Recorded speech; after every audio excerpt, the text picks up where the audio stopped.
Hi guys, welcome to another quick play video. This is actually my third one. This time it's a little different though. Stolen Couch Games asked me to do a little video about bundle of 5 games called the Best of Greenlight bundle. Basically, the Greenlight bundle has been a thing where they've bundled 5 games, and you can pay whatever you want as long as it's more than $5. And those games have then gotten more visibility to get on Greenlight. Now it's worked really well, so these particular games have already gotten on the Greenlight. That's why it's called the Best of Greenlight bundle. So they're bringing these games back. And if you pay $5 or more, you get all these 5 games. And these games are pretty damn good. So I'm gonna show you what these games are, and if you think they're worth $5 or more, you can click on the link in the description to go buy them. The first game here is called Megabyte Punch. This is the start of the game. It's a tutorial thing. You play as this robot dude.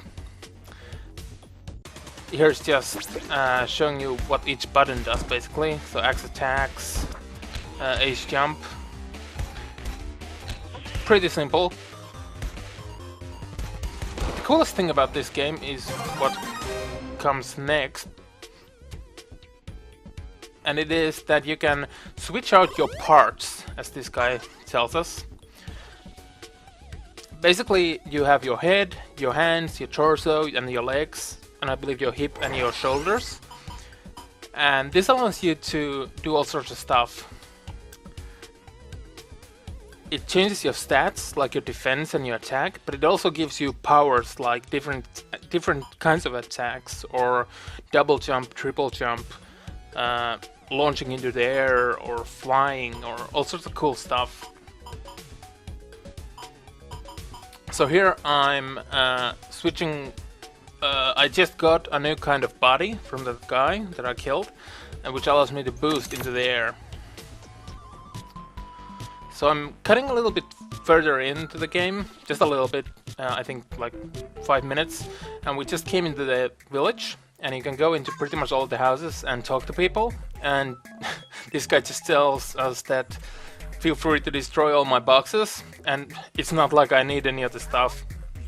So the dialogue is pretty funny, and I didn't get very far into the storyline, but so yeah, I can't really tell you much how it's gonna continue from the little bit that you saw in the very beginning. But the gameplay itself is really fun. The controls are really nice, especially once you add, well, I'm not showing it here really well. It's a little tricky as you add more and more different movement styles, like you can see here the boost that I unlocked. As you add more and more different types of control, like you can jump off walls just by pressing away from them. Then you can do jump, double jump, triple jump, possibly. You can add flight, just more and more different kinds of jumps and dashing, and just it's all up to you how you want to change your character and how maneuverable you want to make him. On the other hand, you might not want to make your character maneuverable because all the different parts, basically it takes part slots, and some of the slots you'll find parts that actually add more damage resistance, or more make you do more damage. So you might want to take your character to do that stuff. So here's the shop. The currency is actually those little bits that you saw a little earlier. And you can also turn any parts you don't need into bits, and you do have a limited inventory of parts. I'll show you the shop here a little bit. So there's one thing that I think I end up buying. So we're gonna cut ahead a little bit. So this is the first actual level. The game is divided into levels with stages. This first level has 3 stages and a boss. The music in the game is pretty awesome. I found that with all the games in the bundle, the music seems to be pretty awesome. Not sure where the people making these indie games find this awesome music, but it seems to be pretty awesome in all of them. It's pretty free roam where you can go in the game. In the very beginning you can't break the blocks, but if you hit your enemies into them, they break them. I believe that the first boss in the game gives you the ability to break blocks, so you can go pretty much wherever you want. I haven't tested that out yet, even though I do want to continue playing the game. It is a lot of fun. As you saw, I got a lot of bits from that box, so those grey boxes give you more bits, so you can buy stuff. A lot of enemies drop different parts, and there's a golden box over there that also gives you different parts for your character. And at any time I can press Y and change what parts I have equipped. It's really satisfying hitting the enemies and just making them fly into the ground like that and do all such cool moves. So here I'm changing my parts a little bit. It's also nice that it changes what your character looks like. So that increases my shields. There you can check what you currently have equipped. So we're jumping ahead again. We're moving on to stage 3 of the first level. And I already have wings. I believe I have triple jump and I have a boost. And if I just press the special attack button on its own, I have like a special attack on it. So there's lots of stuff that I've already unlocked. The diskette icon at the bottom left is my lives. I believe if you lose your lives, you just start the level again. I think, I'm not quite sure. That never happened to me. And you do get a new life after you collect 100 bits, I think. No, that can't be it. You get extra life once in a while for some reason. This is the boss of the level 1. The boss fights are very much like Super Smash Brothers. You try to add more and more damage to the enemy, and once they're high enough, you hit them off the stage.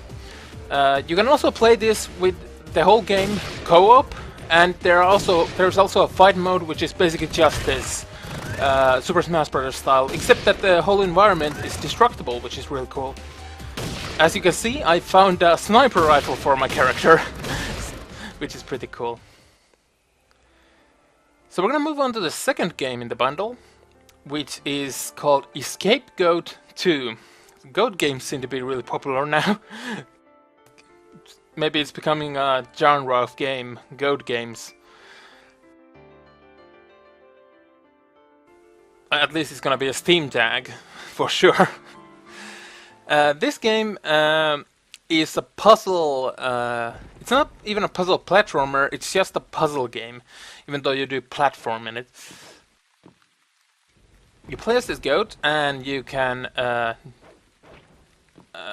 double jump, and you can do that little dash, and you can also do the dash in midair. So that's basically all you can do. And the point of the game is to always get the key. The key unlocks the exit, and that's pretty much it. The levels get very complicated very fast. You need to find the pressure plates, and the pressure plates change how the level works. Sometimes there are all sorts of fire traps and different kinds of things. And I do cut a lot in this.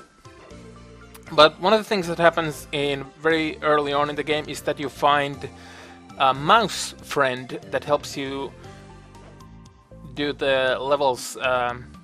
And what he does is basically you press the B button and he flies to the nearest wall and starts running up the wall. And pressing any pressure plates he runs into in the process, basically. You can also press down B to having stand on any pressure plate you want. And that just has a whole new element to any puzzles. And it's just a really fun puzzle game. I also love the music in this game as well. And the whole game looks so really cool. So I jumped ahead. This isn't very much ahead. I haven't played this game very far, but it is a lot of fun. Another game that I'm definitely going to continue. In here, as you can see, you need to be really fast or you get trapped in. I believe this is my second or third try. At any point, if you get stuck, that you can't finish, you can press the back button or whatever it's on your keyboard. It's back button on the Xbox controller, and you can just retry. So I put this in because this is like one of the more complicated ones that I did. So that's the mouse that helps you. I don't think the mouse has a name. As you can see, those little Reaper dudes throw fire whenever they see you or the mouse or anything. Oh, and you can call back the mouse from anywhere by pressing B. Okay, so I'm trying out different things. And that didn't really seem to do much. So again, I can just press the back button at any time to just restart. And the tip there is really nice because this is still early level, so they just let you know that sometimes you need to know when to restart and when not to. That was a nice little tip to give you when you're still starting out. So I just have to try this again, just see what exactly happens, what I should do. So maybe I'll try this other one, and you can basically get the idea of the game. And I see that this isn't what I'm supposed to do. This is a really fun game. Like these puzzle games with a really cool atmosphere have become really popular. There I just pressed the wrong button. Even I was supposed to press B to get my mouse front back, but I pressed back because this is the right thing to do, I think. I really like the atmosphere in this game. So now that shoots there. I noticed one thing in this game though is that once you find something to do, you just do it and see what the hell happens. Like a lot of times I wasn't sure, like, what exactly am I doing? Okay, I can do this, maybe I should just do it. So it isn't as much of doing things because it'll do that exact thing. You just do stuff because you can do it. I'm sure in the later levels that are more complex, you will do things for a reason, you know. But in these earlier levels, I ended up doing very limited things in a very limited order. Here I'm doing kind of showing off for no reason because all I need to do is jump up here.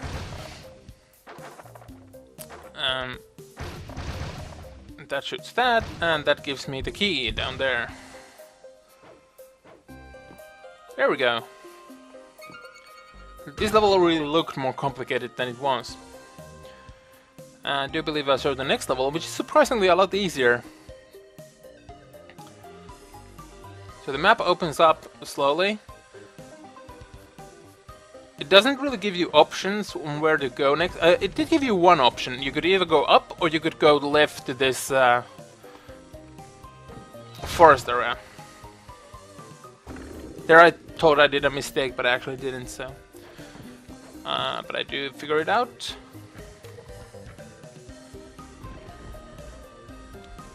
I kinda... because of the previous hard room, I think this room must be just as difficult, but it's actually pretty straightforward. Just do that. The guy at the top right is there for some reason. To add more flavor to their room, maybe. The basic idea of this game, or the main driving force, is to save these sheep. And when you save them, they appear in the main, kind of the main room of the castle or whatever it is. And the sheep always have something cool to say too. So that's a really cool game. I really liked it. And then there is one game that I really didn't like. All of the games in this set I liked. There were two games that I didn't really like that much. I would say three of the games in the set I really like, and I would basically pay the $5 for them alone. There was one game that was meh, and then there was this game that isn't for me. I'm sure some people really will like this, and it's called this game is called Bridge It, as it says in the top right, and it's a bridge building simulator. If you like building the bridge things in World of Goo, you will probably love this game. It basically takes real life physics and then gives you tools to build bridges. It basically gives you how would I call that? It gives you like puzzles. It gives you limited materials, puts like a hole, like here it gives you a canyon. It gives you limited materials and says build a bridge across this canyon. Then you press simulate, and it first sees if your bridge holds, and then it sees if it holds a train or cars, and then it sees if it holds an earthquake, for instance, or a tornado. And it just makes it harder and harder as it goes on. And I suck at this game, and I'm not really a fan of this game anyway. I really didn't like building the bridges in World of Goo either. But if you like this stuff, this game is for you. I did play through the tutorial, so I should know how to build the bridge, but I sucked at this.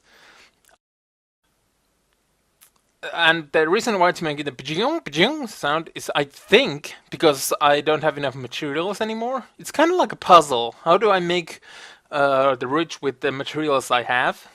As far as I understand. I didn't do that well. And once you are done, you press simulate. A++.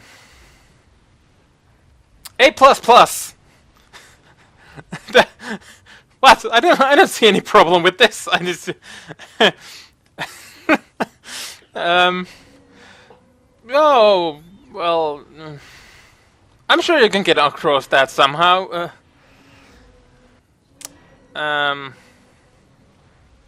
You can look at the bridge collapsing in slow motion. Well, if you have a good bridge, you can also look at like trains going over it, or you can build all sorts of bridges in this. You can build suspension bridges.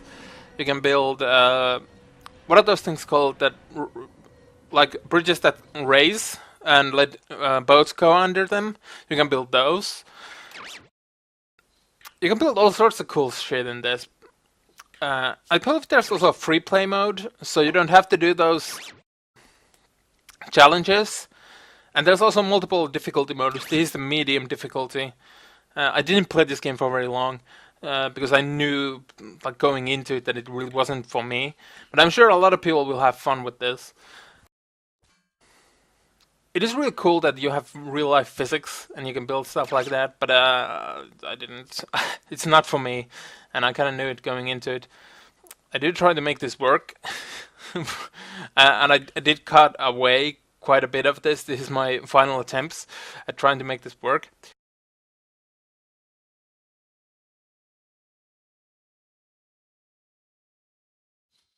Yeah, you can make some really cool bridges, like suspension bridges and stuff. I didn't.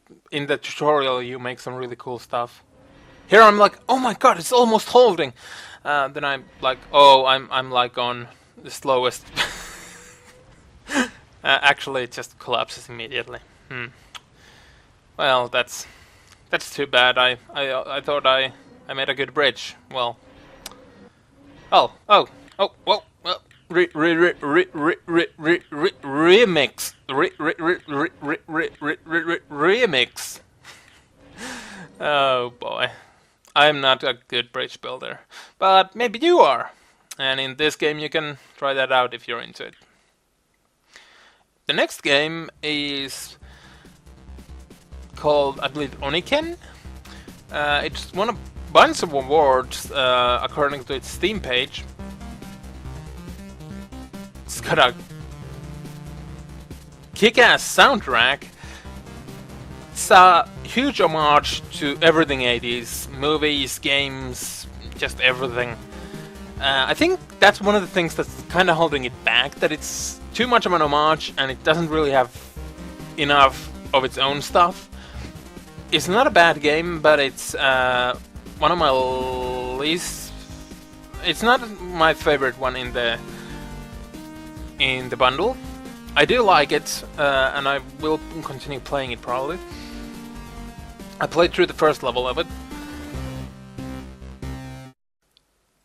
It combines a lot of stuff from Terminator, Escape from LA, Power Blade, and I cut out this opening cutscene that starts from here because it lasts like 5 minutes, which is a little too much. As you can see, the gameplay is a combination of Ninja Gaiden and Castlevania, as in it looks like Ninja Gaiden at first, but it's a lot less fluid, so it feels like you're playing Castlevania, which is unfortunate, because you feel like you should be playing Castlevania somehow. Ninja Gaiden. The Castlevania gameplay kinda limits you. It feels very stiff, I'd say. Also, it feels too old school, I'd say. Like I said earlier, the fact that they're going for such a retro feel, well, the fact that they're going for a retro feel isn't bad. The fact that they're sticking to such an old school... It's hard to explain what I'm trying to say. It's not a bad game, it's kind of fun. But I think they're trying too much. Also, I think you can only have one type of special item, which is grenades. You also use them in the old school way of up and attack, like in Castlevania. So I accidentally used one. This is the first level boss, which is pretty well designed. It takes a while to beat though, so I believe I only show you it and then cut away soon enough. The game has the problem of being too... there's a good word for this. It's too much like its subject material. The really good homage games like Shovel Knight and Abobo's Big Adventure take the subject material and only reference it and just make a modern game based on that. This game feels very much like a game from the 80s, and that's not in a good way. It almost feels worse than playing. In many points, it feels worse than playing something like Ninja Gaiden because the control isn't quite as good. Then there's parts like this. This was actually really good, and I don't think the NES might have been able to handle some of this. So it was, in some points, it works better. And I think that's some of the things that the developers should have thought about, is that these days we can do stuff that looks like an NES game, but does much more. And the game seemed to get better and better the further I played it. As you can see, there's still much that I left in the video. But I think, like Shovel Knight, which is a really good example, it really showed us that you can be faithful to a retro experience, but use all the stuff from modern gaming, all the good stuff. I think this game takes a little bit too much from the old school. There's a lot of references to 80s culture though, so if you're into like old school movies, games and all that, you'll love this stuff. What I don't really like is that they're trying to force in Japanese stereotyping, like the main character and the bad guy that you'll see in a second is very anime. the achievement Escape from LA, the base. I need to watch Escape from LA again. That's an awesome movie. And Escape from New York, which is I think the sequel.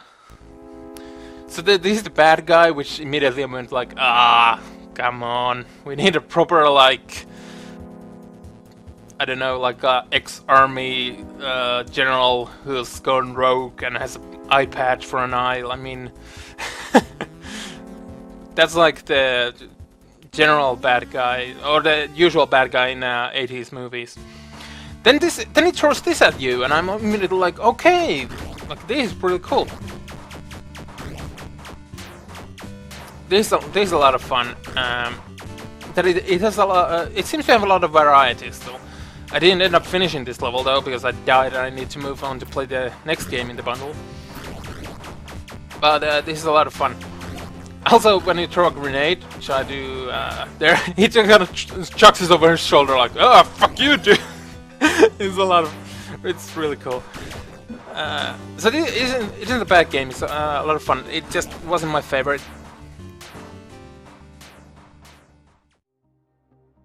Okay, so then we have this game. This is really cool. Don't mind the talking heads.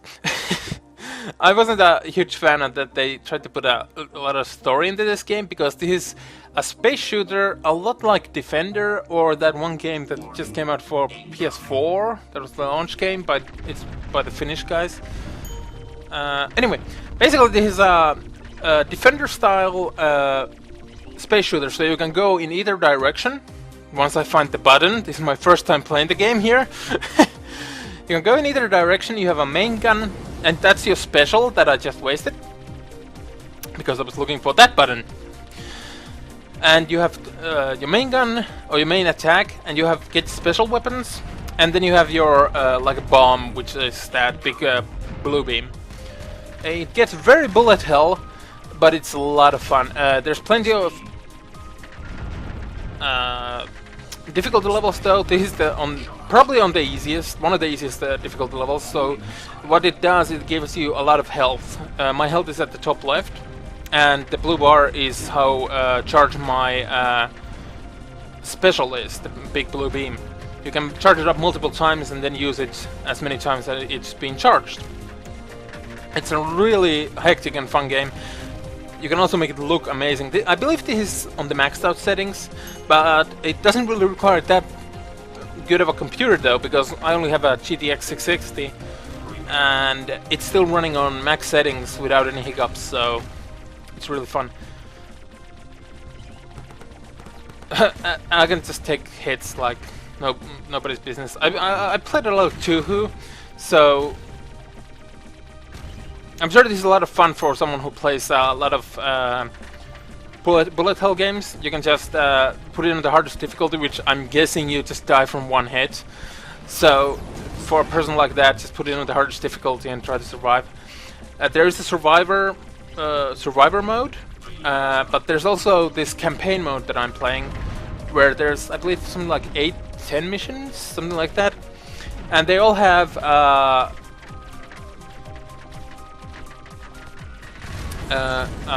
objective. Objective in this is just to kill dudes until a boss appears and kill the boss, which I do show in a second. As you can see, different stop drops on the dudes. Most of the time it seems to be just points, but sometimes you get different secondary weapons. You don't need to tap any of the buttons, you can just hold down the shoot button, and you can also hold down the secondary shoot button, which I figure out in the second level after my thumb is sore as hell. Okay, this is the boss of the first level. It's kinda cool. Seemed pretty easy on this difficulty level. Let's do some really cool attacks like this one though. That's pretty cool. So I'll just quickly show you this boss. I do believe I cut to the next level in a second. It's a really cool looking game. Also, the music in this game as well is freaking amazing. I don't know where the hell these indies find their people who do their music. Like, this is the second level, and the music in this level, freaking amazing. It reminds me a lot of Touhou music, actually. not this part in particular, but there was one part in this song. And we have a different objective, which is to protect the big ship in the background. There is a story going on, there's a lot of talking heads at the beginning and the end of the missions. I didn't really pay attention to that, I didn't find it... And I actually die. I don't know what that does. Probably makes you lose points. Probably on harder difficulty you have to restart the level. But on this difficulty not much. So yeah, I didn't really pay attention to the story, I didn't find it that interesting. A lot like in 2, who I don't really care about the story.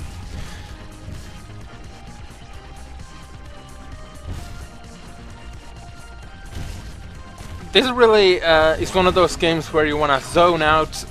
You need to have one eye on your ship, one eye on where you're shooting, like have your eyes go in different directions.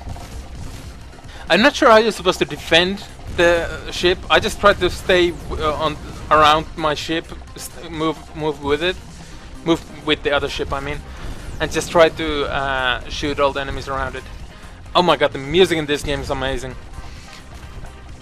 There's just so much to do in this game.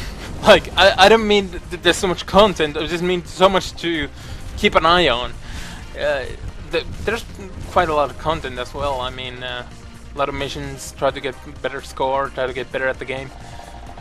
I would put this as my second favorite game in the bundle, after Megabyte Punch.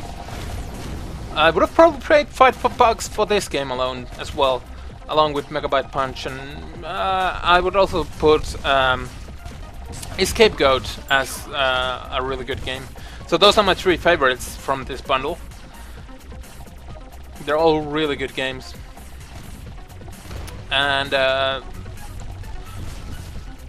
really fun games to play. Here I'm a little bit wondering, like, if there are any more enemies coming. I guess you're supposed to destroy the freaking asteroids before they hit the ship. There you go. So as we have a little bit of a slow moment here at the end of the level, I can talk a little bit about this. So I want to thank Stolen Couch Games for sending me these games. I'm gonna buy the bundle as well, because just one of these awesome games is worth the $5. Mission accomplished. Probably pay them like 10 at least. And if any of these games tickled your fancy, click on the link in the description and go buy them. And if not, hopefully at least enjoyed this video. Now I'm gonna start doing a little thing in my videos, which is I'm gonna put up an end card. Yeah, like this. So subscribe, go check out my social things, and there are my 2 previous quick plays, Cloudberry Kingdom and Oneshambara Chet Kakura. So check those out if you have any more time, and I'll see you guys later. Bye!